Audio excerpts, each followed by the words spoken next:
Now, consider this equation. Y equals 3x minus 4. Is this also a linear equation in two variables?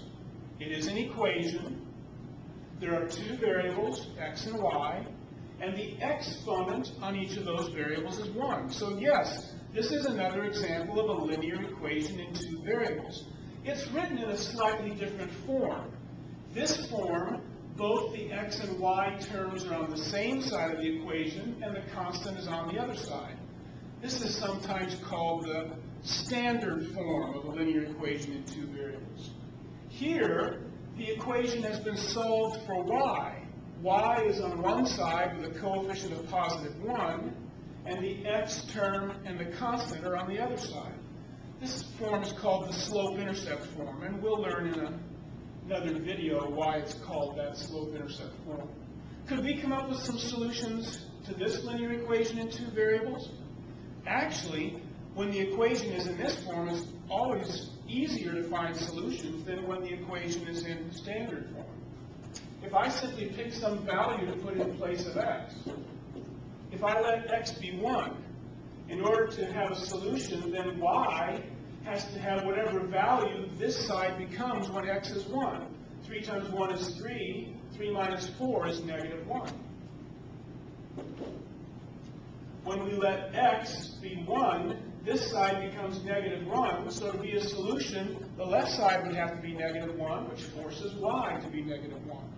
So the ordered pair 1, negative 1 is an xy solution of that linear equation in two variables.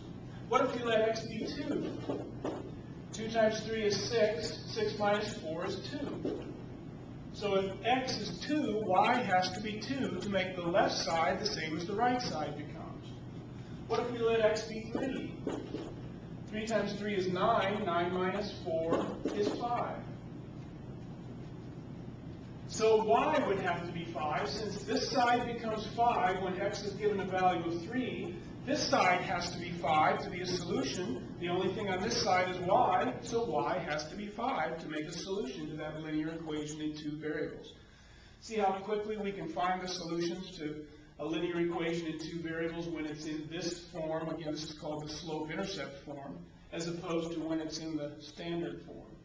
If I let x be 0, 3 times 0 is 0. 0 minus 4 is negative 4. When x is 0, the right-hand expression becomes negative 4.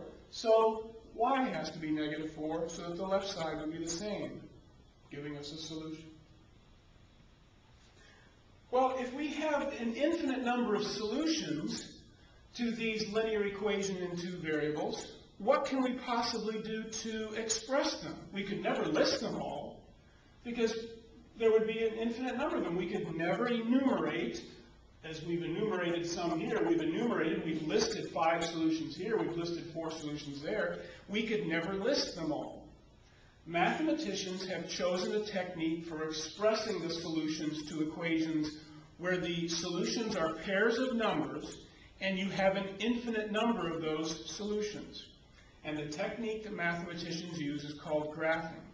And in our next video, we will take one of these equations, probably take both of them, and graph their solutions and draw a picture of the solutions of these equations.